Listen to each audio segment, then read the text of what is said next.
Hi, everyone, and welcome to Total Education with Neil, with my co-host, Jarrett. And again, you can go to my website, totaltutor.net, for more information. Twitter, Total Tutor, Neil S. Haley. Facebook, LinkedIn, Neil Haley. And I am exhausted and tired. I can't believe it's close to spring already for our viewers watching the program. And we're continuing to go into early childhood education. And what we're really looking at in early childhood education is the youngest of young and cognitive. And we were talking about, and I want to welcome Jarrett back to the program. We're talking about John Watson, and kind of tell us where we were at in that point of view from the last time in our discussion about teaching cognitive. Well, what we had ended with was some of John Watson's experiments that he had started at Johns Hopkins University as a resident, and he really started to transform the way we began to look at infants and what they come into the world with. So many people thought that children were either just miniature adults or they came into this world almost as a blank slate, that there was nothing going on, and that everything had to be learned, taught, learned, and experienced.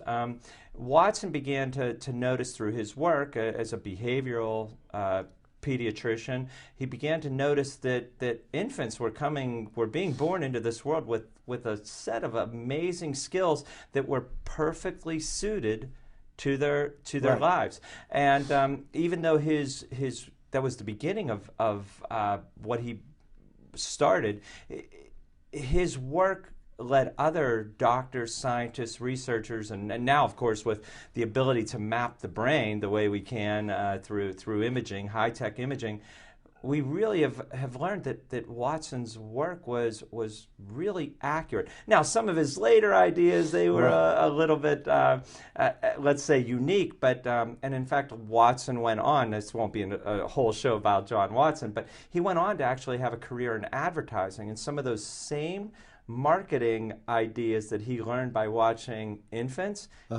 he moved over into a very lucrative field in profession of advertising.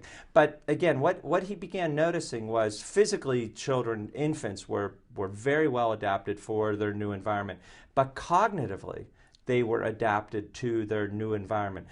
Their cries had meanings.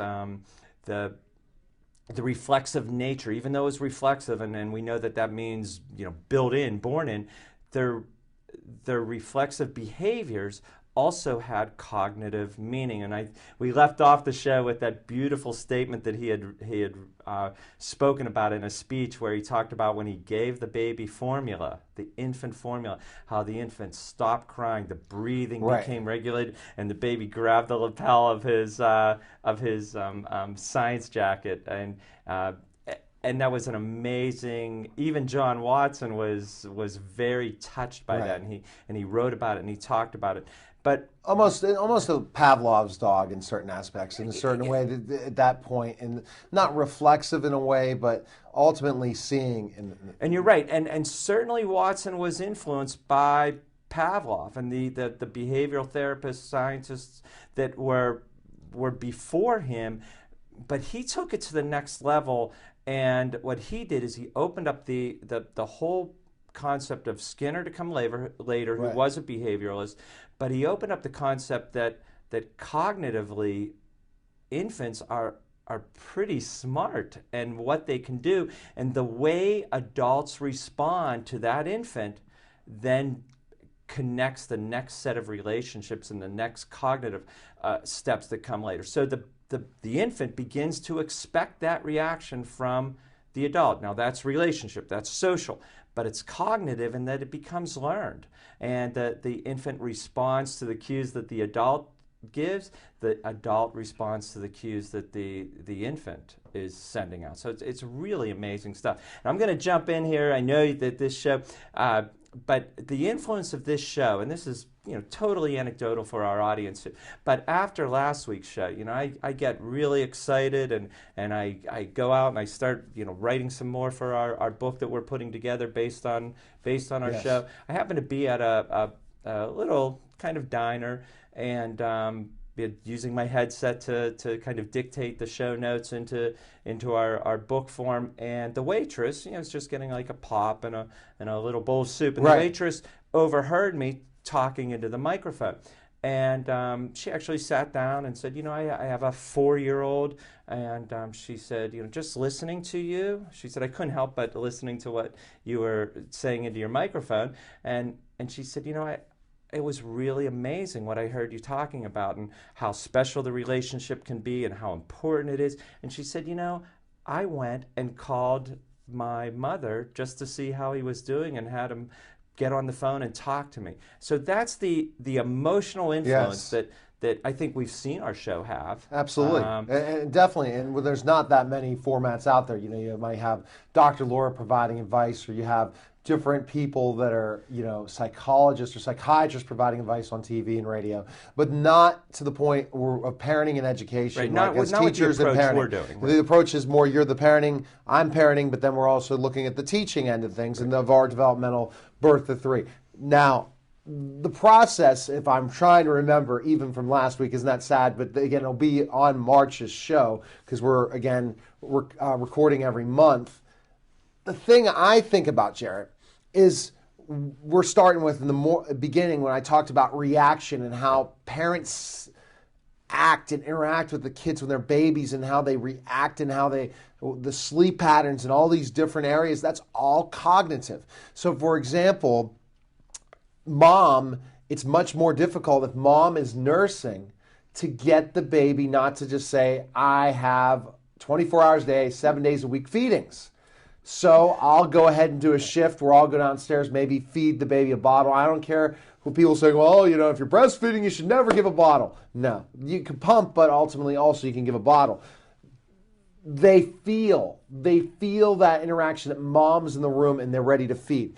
If they're not, they'll sleep. They'll get those opportunities. So sleep patterns is a key component in this beginning part. And I think people listening, watching this show would say, oh my gosh, I don't get any sleep. Especially when we talk about the baby and sleep. And that's such a cognitive process because they're thinking, they're understanding sleep schedule, they're looking at their hierarchy of needs, Maslow. Of course, and that is so important what you just mentioned. Remember when the fetus, the baby was in the womb, they slept whenever they want. That child did not run on anybody's clock but their own. And now when they are born, we are asking that child, that infant who did everything on their own terms, to now fit into our schedules. And it's simply the way the world works. I imagine in other cultures, in some places of the world, an infant, a newborn, may not be expected to stay awake during the day and fall asleep at night. Depending on the sun and how the environment is in those other areas. But here and in so many places, every place really, we ask that infant to start to blend into our world. And you're right, that it is absolutely cognitive. Is there some adaptive there? Of course. But adaptive is so connected. The way we ask a child to adapt to our environment is so connected to the cognitive approach that what we're doing. So absolutely, you mentioned about the feeding. And as therapists, we always talked about with families, let's set aside the guilt that you have. You wanted to breastfeed, you wanted to nurse, it did not work out for your family. Okay, let's deal with that. Let's set aside the guilt that mother might be feeling. But it also you can supplement. Exactly, and that's what we talked about. So I heard you talk about a little bit of, we wanted to do this, and there's people out there that say you can't do both. And as we talked about on the show, we know that you can do both. And we know that almost anything can happen in a positive and unfortunately in a negative way. But as therapists, we talk so much about with parents, let's set aside that guilt, whether it's daycare guilt, working evenings, whatever they have to do to manage their home. Let's accept what we have and let's develop strategy. So I like what you said. What you said is, we're pumping, we're putting, maybe we use some formula, but we're pumping and we're storing, and that way you get to participate. Basically, the fact is, we're thinking about this whole situation is that the reaction of the child, they have a notebook. They have their own little notebook as a baby, even in the womb. And then when they're born, that they're jotting things down in their little brains saying, well, this is how mom reacts. This is how dad reacts. This is how the siblings react. This is how everyone reacts. And this is all cognitive of a process. And the more you talk to them, so we're talking about feedings. That's a great cognitive skill to jump to right now after I talked about lack of sleep. You cannot just feed them.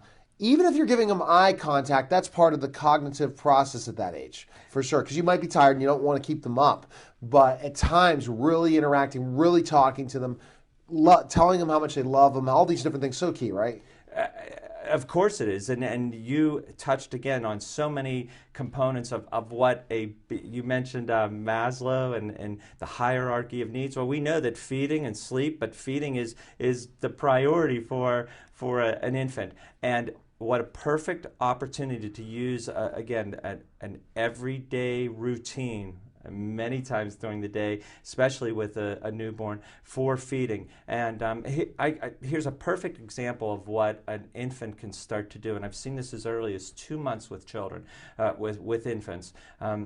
When that parent is able to really focus and communicate and build a cognitive and connection with that infant, I have seen infants who will start to imitate if the mom or the dad or caregiver just makes some very simple facial gestures, open, close their mouth, pucker the lips, blink their eyes. Now keep in mind, this infant cannot see themselves, and even if they could, they wouldn't know what was going on in that mirror. I have seen infants who have imitated those very same gestures, facial gestures, at 2 months of age.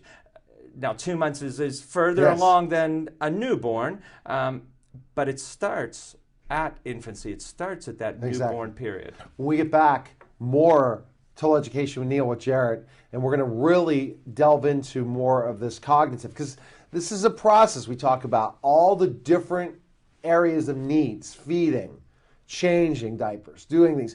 Some of the same stuff we talked about in other areas, but now we're just thinking about how this brain works, because the way the brain works utilizes all the other areas: the adaptive, the behavioral, the emotional, social, the behavioral, the speech, the occupational, all those areas. But cognitive is so important. We'll be back in just a moment with Total Education with Neil.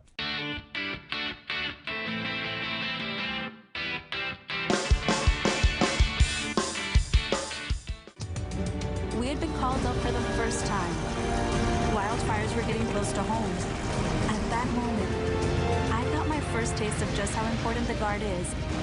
Be there for your community at NationalGuard.com.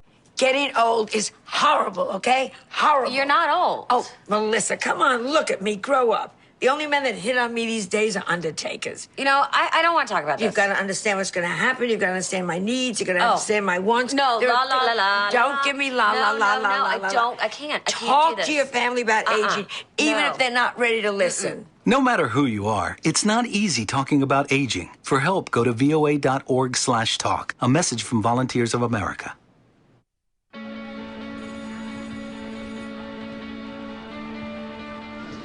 From Maine to Maui, thousands of high school students across the country are getting in on the action by volunteering in their communities. Action teams of high school students are joining Volunteers of America and Major League Baseball players to help train and inspire the next generation of volunteers. It's easy to start an action team at your school, so you too can get in on the action. Are you in? Get in on the action at actionteam.org.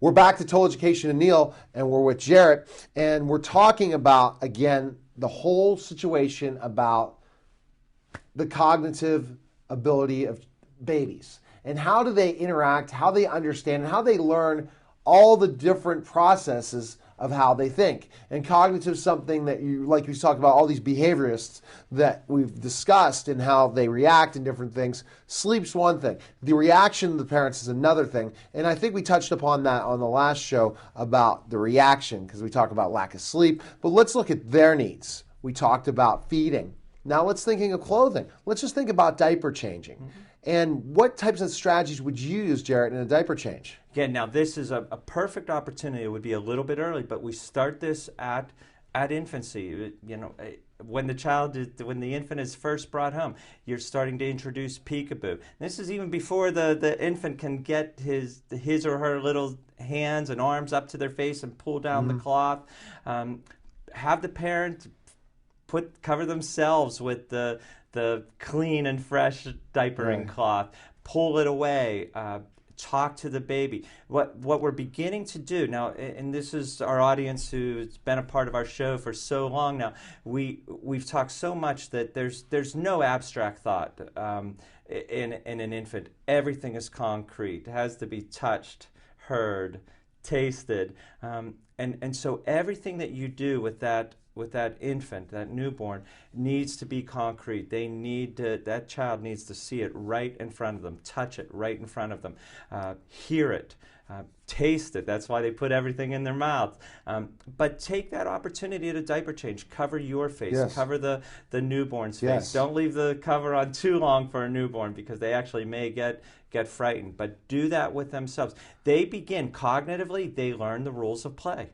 Oh, I know what's going to happen next. But what about when they're screaming and crying and yelling? Well, that's not the time to be doing it. So we're looking at more 2 months. Possibly, absolutely. Because month they still are just having difficulty with those diaper changes. I'm glad that you mentioned that because one of the things that I always talk to parents about, especially the parents that were bringing their babies home, is that you have a cycle with children, with infants, newborns, that we call the calm state, and that's when you want to be doing these activities, when they're calm, when they're satisfied. Let's go back to what Watson was saying. The time to play with your infant is not when they're screaming to be fed. When do you think that would end? When is that going to end? I mean, with Xavier, it just seems like because they're so hungry and you're changing them a certain time and you're wanting them to sleep, when the sleep schedule gets to a point where you're just looking to do a diaper change that's not a diaper change based on they're waking up and they're starving. Neil, you got to move quickly. Right. A great question that you just raised. When do you do this?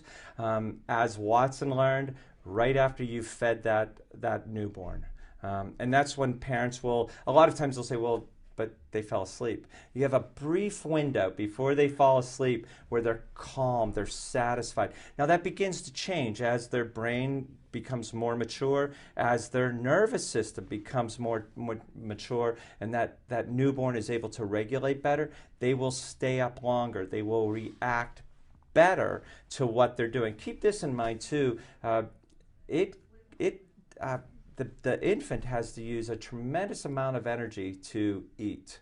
And so that's a physical exertion for them. So it makes sense that the newborn falls asleep. But for our audience, for our parents out there, watch for that calm state, that quiet, calm state. That's the time to not let them go to sleep. That's the time to interact with them, play with them, do peekaboo. We know what this looks like. If your infant is fussy, tired, hungry, satisfy their needs. And then when they're I'm glad you're calm saying and quiet. I'm learning a lot just because in a lot of ways I didn't work with those little ones when I was a developmental therapist. Could you imagine a 7-footer knocking on the door and say, "Hi, I'm here to play with your newborn"? It was one of my favorite things to do. But you are a little bit more of not an intimidating factor. Could you imagine me walking in and saying, "Okay, can I have the one that you've just give me the baby"? Right, you would hold it right in your hands. So I'm learning a lot from Jarrett because he's very good at this, especially when he's dealt with premature children, babies, and things like that. But when I forget these things and say, "Well, this is when I need to talk to them," it just seems like I'm always in when it's chaos and you got to quickly change and different things. But to talk to them, and then when you're feeding them, even though it's 3 o'clock in the morning, figure out that way of feeding. And so those are the things I got to put in my mental note. So we talked about feeding, changing. Now, a lot of cognitive stuff can deal with the same thing. We're going to finally get them to a point where they're awake, which is probably, I'd say, where they're finally starting to be awake most of the times a month and a half. Am I right on that track record? Right. About a month, they're still sleepy a lot at times when we're awake. Oh, sure. They're going to sleep probably 3/4 of their day at that point. Not long. No. But 2 hours. Every 2 hours or 2 hours there, and yeah. And again, that actually here we talk about the amazing built-in abilities of a child, an infant. They need that. That is building their nervous system. They are giving their brain enough time to rest. There are so many things going on in that newborn's life right now. They need that rest. But you're right. A month and a half, 2 months, you're seeing the sleep cycle change. For those parents that are lucky, the sleep cycle might change to, wow, they sleep 4 hours at night before they wake up and need that 4 a.m. feeding. I'm happy with 4 or 5, but that's what I normally get. You might get there. You might get there. But you're right. At a month and a half, 2 months, the child now, the infant has begun to adjust their schedule, and that is actually perfectly suited because now the child will be awake longer in the day. That's the best opportunity to build in those cognitive experiences. And now here's where you're seeing the child's memory start to take hold. At 2 months of age, an infant, and I've seen this happen and it's scientifically documented too, an infant can begin to recognize the immediate surroundings. Yes. They can begin to know their room. And if a parent is having that child in their room with them, I applaud that. They've got their own crib, they're there. Yes. That's terrific too. They will begin to recognize the surroundings of that room that they spend most of the time in. So there's there's memory being built in. Exactly. So when you're talking about the cognitive, one of the strategies that I will implement is put them, again, allow them to finally be on the floor. Please, this is going to be so hard with my 4 other children. I just don't think it's going to be possible at this point, and that's why the swing. But you find a time, maybe when they're all napping, to get the baby on the floor, get one of those activity centers that we have where, and then they can look up, and then that's time that's creating a lot more cognitive. We also talked about, belly to back, back to belly, things like that. But this is the time where you're introducing picture cards, so the black and white cards, so that they're able to start to focus on pictures and stuff, because they only can see black and white to when. It really depends. The color starts to begin to manifest itself with ocular control, probably in the first half year or the second half year of life. But infants are already beginning to be able to focus in on detail, close, but detail at a very early age. And that's a hard one to actually pin down and say this is when it absolutely happens.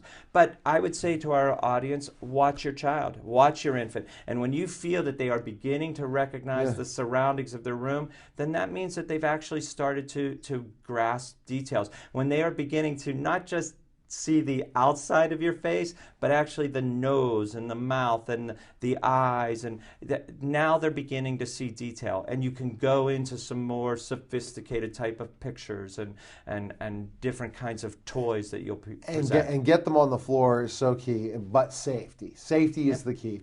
But once you're on the floor with them, there's many different things. They could start to grasp a little bit of objects, but at 1.5, it's more they're just going to pat them. They're nothing huge, but that's, again, we were talking about. Right. We don't want to overlap things, but we're looking more the cognitive portion of so one thing. So now here's a cognitive activity you can do. Now let's move ahead a little bit more. Your child your infant's a little bit safer on the floor. 3 months? 2 months? Yeah, 3 months. We're going to go 3 months, 3.5, 4.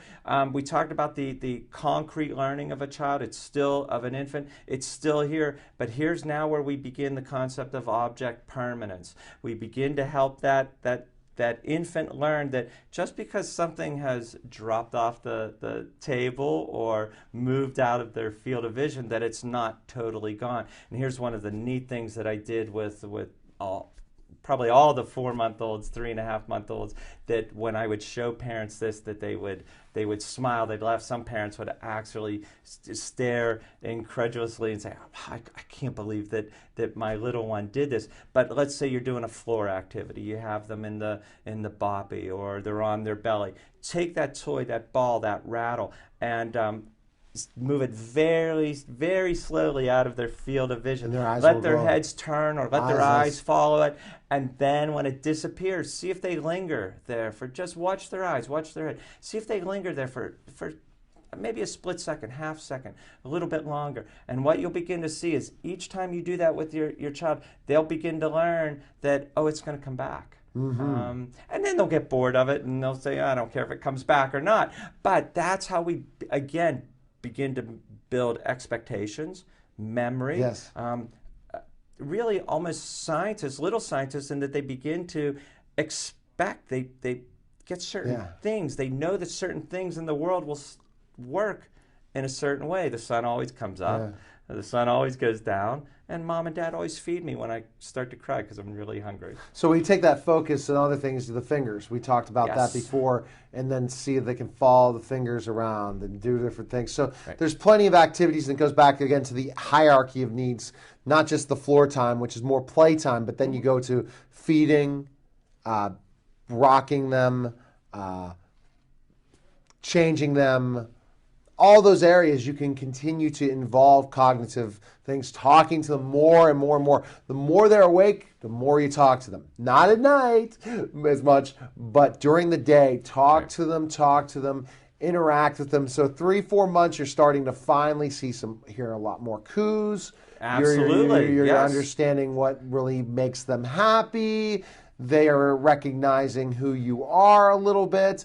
And these are all things that really takes observation, Jarrett. Explain that it's not something like we could physically see when they're starting to crawl. We could physically see, we can picture and see when they're developing fine motor or gross motor skills or adaptive skills, but we can't, in speech, we can't really observe what's going on cognitively unless we... I want to address, again, you mentioned coos, and wow, I completely slipped my mind and I forgot about that. But you're right, at 2-3 months, the first kind of verbal kind of language approach is beginning to start with your child, and that's the cooing. And those coos are, they touch every component, but let's focus just on the cognitive part of that. That the child, there's so much that infant has to do to be able to control that. So cognitively, their brain needs to send to them muscle control. They have to control the air that's expelled from their diaphragm up through the voice box. They have to produce that sound, and then they have to remember. Now, does it happen accidentally in the beginning? Yeah, probably. Yeah. But so many of the things that we learn are what we call in our house happy accidents. So the child, that infant, begins to learn, oh, I did this. I remember how I did this. And then I remember mom and dad's response to it, so I'm going to do it again. But that's the cognitive component of it, the memory built in to produce that. And now, of course, the child gets even just slightly older, and they begin to produce different kinds of cooing sounds. And for our audience, a coo is really just the basic vowel sounds, those nice soft ones, the ah, the ooh. But look at the way I had to change the shape of my mouth to do that. And then maybe some strategies of getting them to coo more. We're going to look at that when we get back. More Total Education. Neil with Jarrett. My website, totaltutor.net. Twitter, Total Tutor. #parenting. That's a good way to kind of get us involved in that process. And we'll be back in just a moment.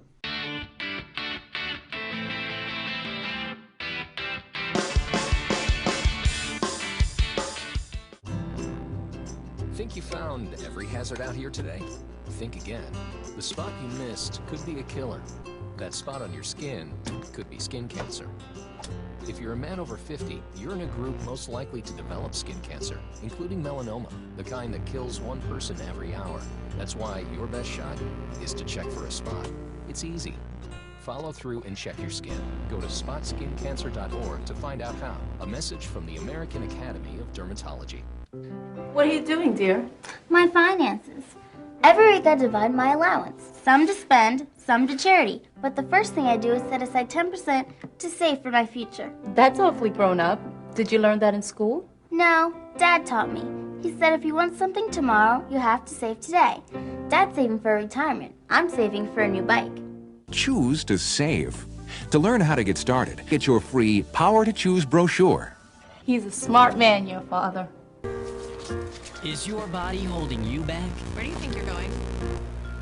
I want to go running. Not with that knee, you're not. Your bones and joints can say no at any age. That's not a pick her up. What do you say? Yet a lot of people in pain fight back. Use your head.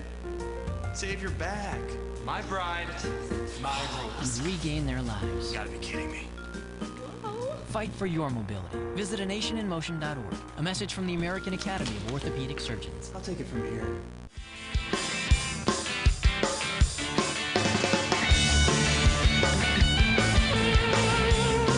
We're back to Total Education with Neil, with my co-host Jarrett, and we're in the cognitive end of things, 2 to 3 months, child development. How important is that? It's so important, and I know so many parents out there have questions. And that's the funny thing. This is the area where they forget.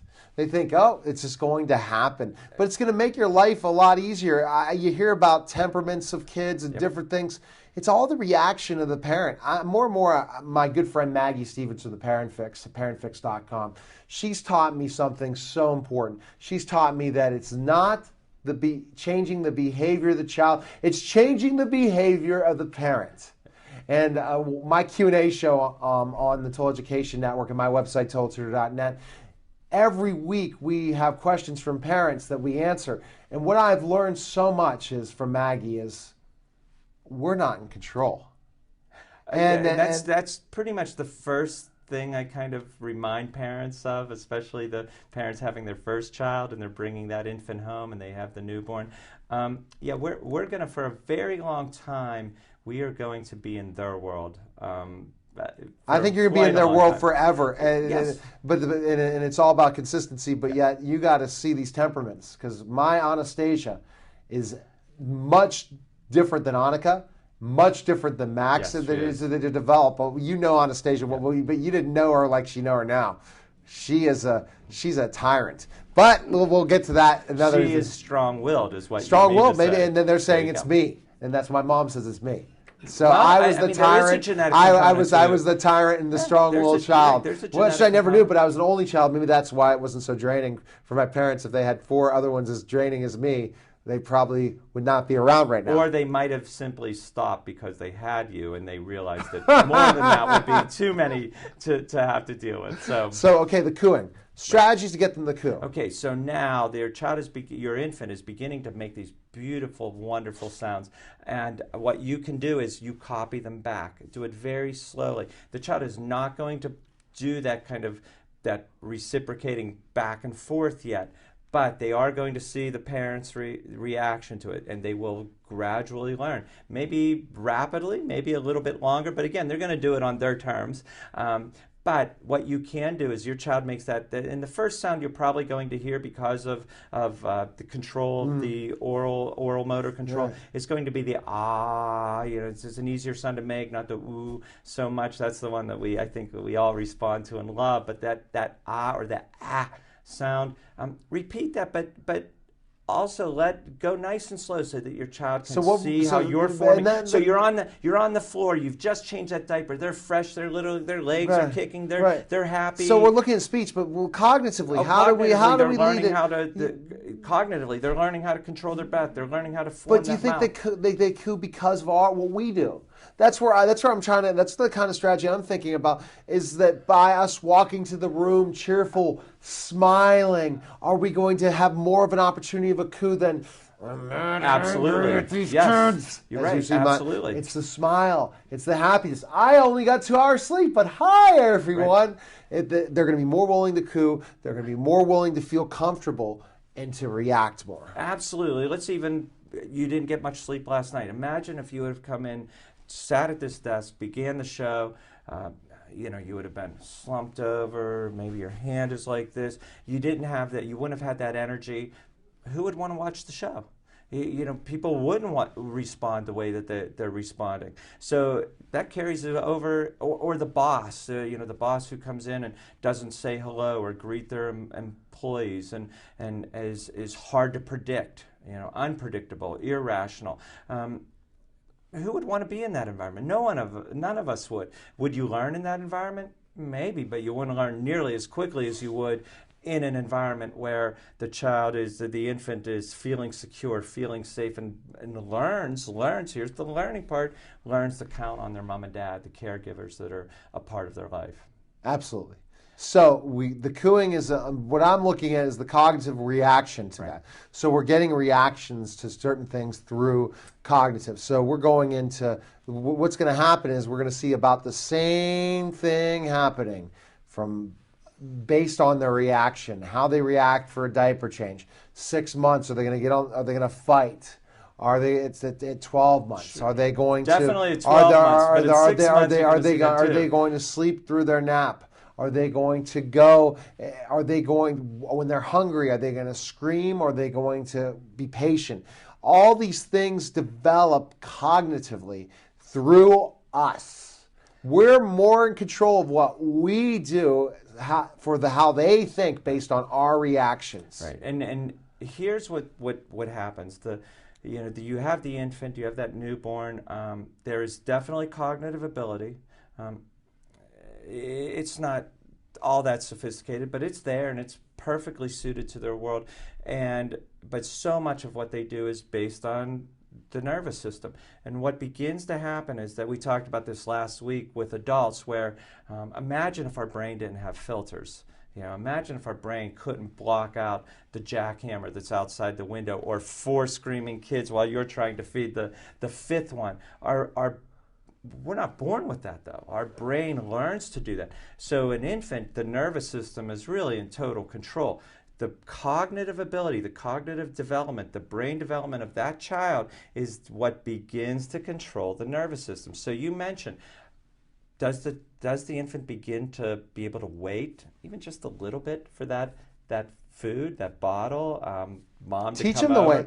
Because honestly, what I do at times is I'm not going to jump so quickly. Yeah. Early on, definitely. Early, but no, I'm not talking. I'm talking max. Right. Absolutely. I'm not going to jump so quickly. Let me run to you, because this is the thing. If we give in to our kids so quickly, they think we can do it all the time. And if you have multiple children, you can't do that, or you're going to go crazy, moms and dads. And that was one of the strategies that I would give to even a parent that had one child. I would say, let's just move a little bit slower. Let that infant see what you're doing. I'm getting there, honey. I'm going to get there with this food. I really will. I'm getting there. And talking to them about it. Stop crying. I'm coming with the food. Or we're going to jump and grab and pick you up. We can even teach them in a way, because they have to learn to deal with these things. Of course, I am going to say that I always think it's important to hold and cuddle and but we're trying to hurry up and get that bottle. I know we'll pick them up at that point, but we're not going to pick them up. We teach them to wait, and that's a cognitive skill. That's a skill that's very important. Well, what you're teaching them is how to. We see it as patience, but what you're teaching them is their brain begins to control their nervous system. And they begin and it to leads a little bit like social emotional. Absolutely, but it could go into social emotional and behavioral, which I don't think we've gone into, or we might have. I can't remember. We'll have to go back. We'll definitely go into that after adaptive. But the cognitive end of things is that they're learning. Really, ladies and gentlemen, we're not going to get into lots of how to teach cognitive skills until 2 years. Yeah. Because once they talk, that's when you have the WH questions. That will be when we go back around the mulberry bushes, because I wanted to go to 2, then go back to certain areas. As I said, we're taking you all the way up to college, and then that's what we're trying to do with our books, and that's what we're trying to do with the TV show. And what we're looking here is, again, and you're right about the 2. 2 is when we start to, it's still concrete learning at that point, but you are beginning to develop some abstract thought, and that is the who questions, the what questions, the why questions that a 2-year-old might start to do. That's the foundation of abstract thought. from birth to the age of 1, maybe 1.5, even as long as 2, far as 2. We're still looking at so many just concrete things. And why that is so significant is that baby begins to learn to count on things. And you know, we can't get to abstract thought. We can't get to algebra and calculus and some of the philosophical questions that we even touch on this show. We can't get there without a foundation in the concrete. And that's the, you know, just even listening to you talk about these things and the response that I had from that young lady who was the server. You know, we started this show with this kind of simple goal, and that was a single simple goal of to make the world a different place, you know, to change the world. And what we said is we're going to start it with that small college radio station, and we're going to start it with one relationship at a time. And the goal is, so it's a simple goal, but it was ambitious, of course. But listening to you talk about it, it reminded me of what we started this whole project with. Absolutely. When we get back, again, we're going to continue with Total Education with Neil.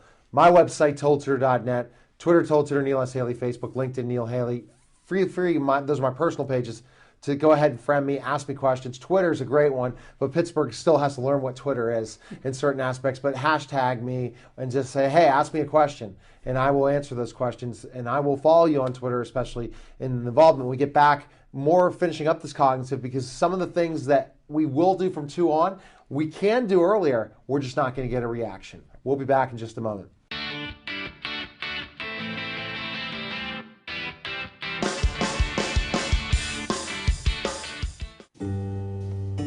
We hold these truths to be self-evident, that all men are created equal. The torch has been passed to a new generation of Americans. The American dream need not forever be deferred. It's the richest and the most powerful country.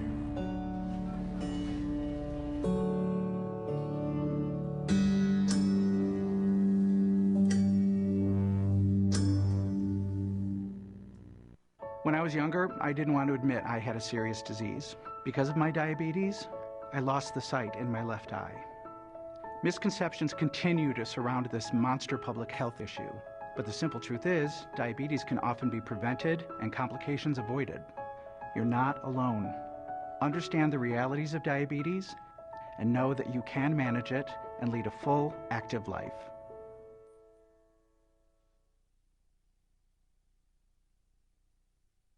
And now, another adventure with Savings Man. This is great. Every day should be like this. It will be when I retire in a few years. I've been planning and saving. Did you save for me? Well, this is unexpected. Where'd you come from? Out of the blue, just like an illness, an emergency, or That's enough, Mr. Unexpected. Savings Man. There's still time to plan. Find out how at choosetosave.org with a ballpark estimate worksheet. I will. Thanks, Savings Man. No, thank you. So visit choosetosave.org today.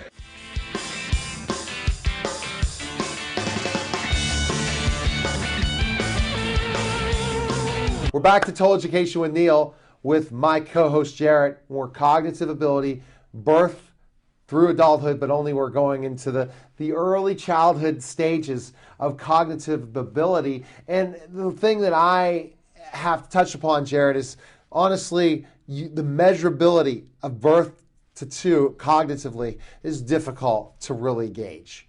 When they start speaking, we could spot a lot of their reactions. Schedule has a lot to do with it. Are there anything else I'm missing in that you're seeing cognitively? Because a lot of the things we've touched upon in all the other areas, that's so far on the show. I don't want to jump in from another area of developmental therapy and say, let's just jump back. But what do you think? Well, and you know, focusing in on that kind of first year of life, and maybe even moving a little bit beyond that from a cognitive situation, cognitive domain, but really before the true oral language starts, you know, mama, dad, you know, where they're using even single words and 1-word, 2-word phrases to kind of make sense of the world, get needs met.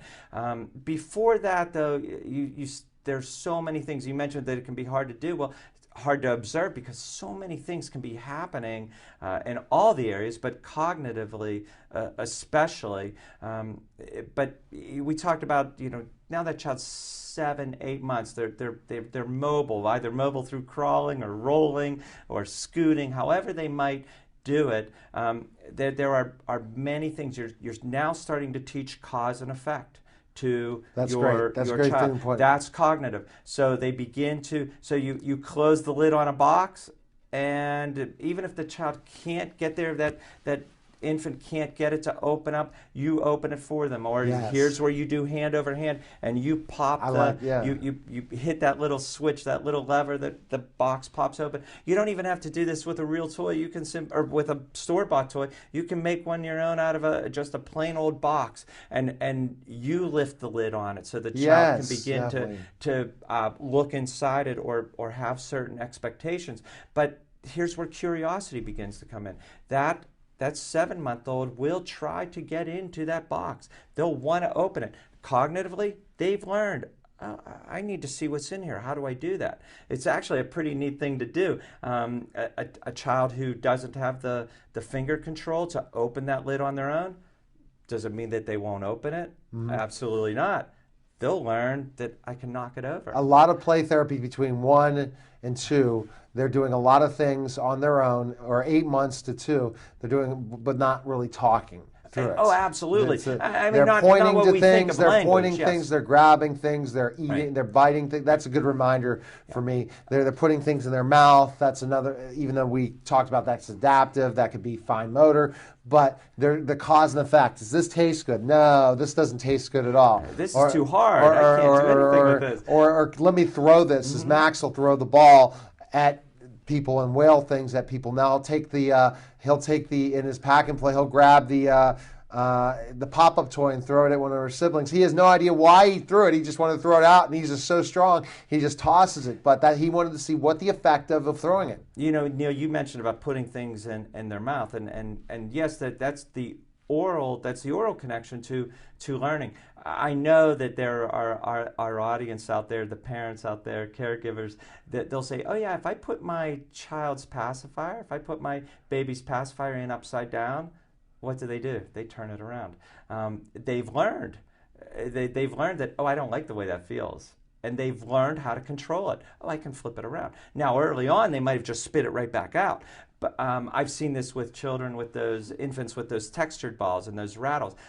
They'll like one side of it better. Right, exactly. And if you give it to them with the other side, sometimes even before they put it in their mouth, they'll flip it around. So they've already learned, oh, I remember this side is bumpy. I don't like that side. I remember that side is smooth. I like that side better. But again, going back to now imagine your child is not quite there in hand control and finger control. That doesn't mean that they won't demonstrate it cognitively. I briefly touched on the child who can't hit the switch. They might find another way to do it. Another activity is just terrific to do as your child's beginning to creep forward or can sit a little bit on their own. Object permanence. Take that favorite toy that they might have and don't cover it completely with the cloth. Yes. Because at that point they'll look somewhere else. But how do you start it? Cover just a little bit. Cover half of it. Exactly. Let that child see. Let the infant see. Oh, it's still there. And what do? They pull the cloth away. Now the next step becomes you start covering it a little bit more. And before you know it, that whole thing is covered. And yet your child has learned, I still know that's there. And the peekaboo is another cognitive skill. One thing that you have to remember, play therapy starts about 6 months. All those toys, start buying them all. Don't get the bells and whistle toys. Please don't. They don't work. Again, these companies out there, they're just trying to entertain kids, and they entertain them for 5 seconds. Right. One thing that I'm a huge fan of are toys where the kids can come up with their own ideas, not the toy does it for them. That's leading to laziness and to consumerism. Well, now that's what we really, I'm glad that you used that word. Absolutely. And as parents, we want to do what's best for our children. And so, we see these things. It doesn't mean we're bad people. It simply means that, oh, my child has to have that. That's going to make my child smarter, better, nicer, healthier. we have to get that. We have to mortgage the house to go out and buy that.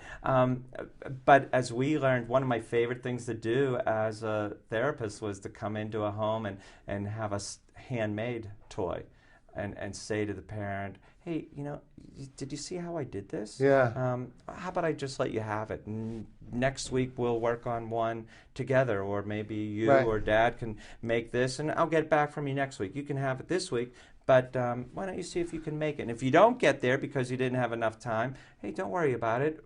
I'll bring some supplies and we'll make that. The key here then is you have to make sure that the toy that you make is totally safe. And that's a great strategy for sure to get them. But one thing that I'm very concerned, families' houses that I went that were very poor, they would have some of the bells and whistles, probably a better TV than I have, but yet no toys. Toys, and this is where I should create a blog and write a blog on the types of toys that really work. Now, honestly, you go to my house now, they're mostly lost. Poor Max has to fend for himself. I'm sorry, but he has toys he plays with. He does a lot of things where he'll take toys that are parts of each toy, put one thing in a box. Oh, it's in the box. Take it back out, put it back in again. Oh, it's the box. Oh, cool. When the Christmas tree is up, he would go crawl, hit the star. Then he'd crawl over here, and then he'd crawl to this corner, and then he'd crawl back, then he'd try to walk. So he was using his reasoning. He was reasoning what happens when I do this, or what happens when I pull on someone's hair. He doesn't mean to pull on his hair, but this is all cognitive development. Oh, and Neil, wow, the fact that you just mentioned the thing about pulling, now that's something we don't necessarily want to happen, but here's what you can do for your young one, your infant, 7 months of age. Take that toy, and we all remember the Fisher-Price phone with the little string on it that big, and you would pull it, and the eyes would wiggle, or it would. Now, but that is a great. It's fine motor skill, it's problem solving, but problem solving is cognitive. Place that toy out of the reach of your little one, your 8-month-old. Let them problem solve on how to get it. It's a super neat thing. Now, do you need to go out and buy that? No. You can take a shoelace. Take a piece of string that's not going to fray apart. Tie it to a rattle. And now let your child play with that rattle. Your 7-month-old, sitting up. They're sitting up. They're maybe balanced in the boppy or a bumbo, or they're sitting on their own, which is fantastic. Take that little rattle. You've tied the string onto it, and now you say, "Oh, Max, Davy, the rattle's out of your reach. What are we going to do?" And then show them. But look at this string. What can we do with that? And now you've developed a cognitive experience for them.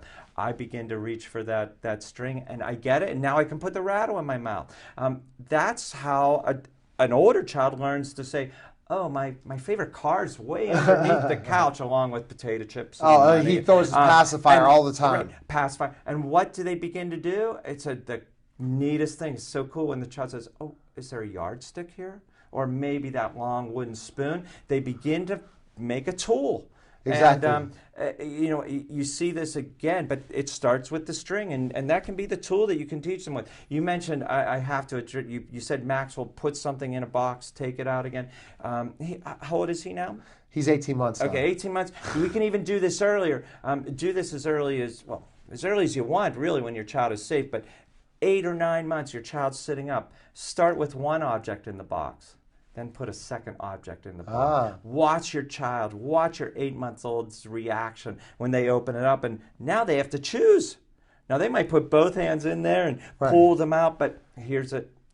We talked about something you can do. Your little one, your 6-month-old is on the ground, and maybe they're not as wiggly as they will be later on. Give them, parents, is the great opportunity. Give them 2 rattles. Right. So now they have both rattles in the hand. You know what I'm going to say next. Now introduce a third toy. Watch what they do. There's a whole bunch of confusion. I only have 2 hands. What am I going to do? And what do we always see happen? Accidentally, one flies out, and they grab the other one. But before long, it's not an accident anymore. Now, they don't drop it nicely. They're going to launch that toy that's in their hand. They're going to throw it this way, that way, up in the air. They don't care about that. They're simply saying, I have to let go of this to get that. That's cognitive. Now think of also the cognitive. Let's go quickly toys. Pop-up toys, Star Stacker, such a fantastic toy. Hammer, the ability to, the Etch-a-Sketch thing we talked about. Any toy that does not make noises is fine. Yeah. And then there's a lot of great toys out there to involve the Jack in a Box type of deal. All those things are there. And the last thing, when we talk about cognitive, Jarrett, and this is where we're kind of closing the show, and we're closing the adaptive next week, is the bottom line, when we think about cognitive, is we need to keep talking to him throughout the process. Like Max is counting now. Max is already able to say his ABCs. That's not a normal 18-month-old, but we're not going to, but basically what I'm saying is it's through us talking. We don't know what our kids will do, but cognitively they learn through our reaction, how we talk, how we develop. And let's just touch on what you know, Max is 18 months, he's doing, he's, singing his ABCs, he's saying them. And we may have skeptics out there and say, well, it doesn't mean he's able to count up too. Right, doesn't mean he's able to read, or he can count, but it doesn't mean he understands quantity. Well, you're right. I would say to those skeptics out there and say, well, absolutely yes, you're right. But here's what he is demonstrating. He's demonstrating sequence. Yeah. He's demonstrating memory. Yes. When Max recites, so if he's doing that already, I would say to that parent, hey, when you sing a song to your child, stop, pause, see if your child says the next word. That's pretty amazing. He does it. He does the Caillou for Caillou. There you go. That's pretty amazing because the child is demonstrating memory. Now, of course, they're learning social engagement, but they are saying to you, I know what comes next. So, again, we talked about this. That there are many people out there that would say, well, the fact that a child cries to be fed doesn't mean they're talking. I would say it sure does. Sign language. We're learning sign language. We're teaching our son sign language for the future. There was a time when sign language was not recognized as a language, and now we do recognize it. But for those people that say that language can only be oral, I would simply say, what about sign language? Unbelievable. We're running out of time. Remember to go to my website, totaltutor.net, Twitter, Total Tutor, Neil S. Haley, Facebook, LinkedIn, Neil Haley. Next month we're gonna go into adaptive behaviors, which I have hardly any expertise in, but I will try to delve into it with Jarrett, who's definitely the developmental therapist expert, as we're taking you through birth through 2, but also birth to college. Have a great month. We'll talk next month. Good day, everyone.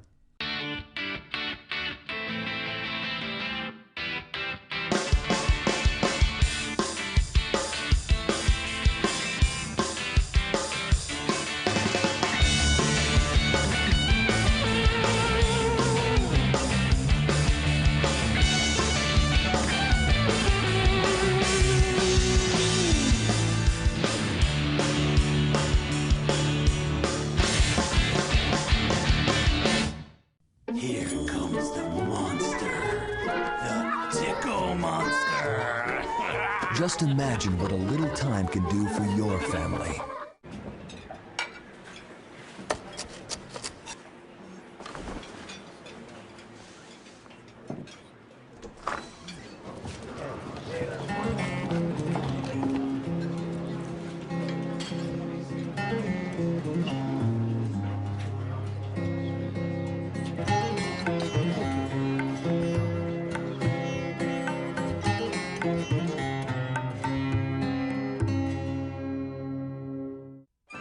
And now, another adventure with Savings Man.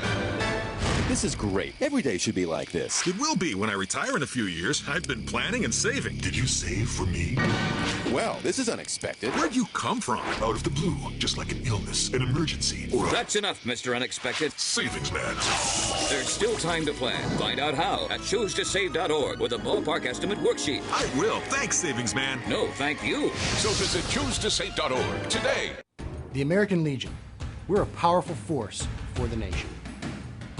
We pledge ourselves to our veterans, our youth, a strong national defense, and Americanism.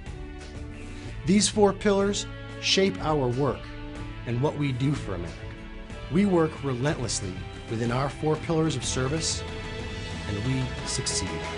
We're committed to making sure all veterans receive the benefits they deserve for the sacrifices they've made in service to America. We support and promote citizenship and integrity in America's future leaders. We know what policies tools, and manpower our military needs to protect this great country. We fight to get these things done. We're patriots through and through. We promote and defend these values every day in communities across the nation. Go to Legion.org to find out more about the American Legion's commitment of service to America.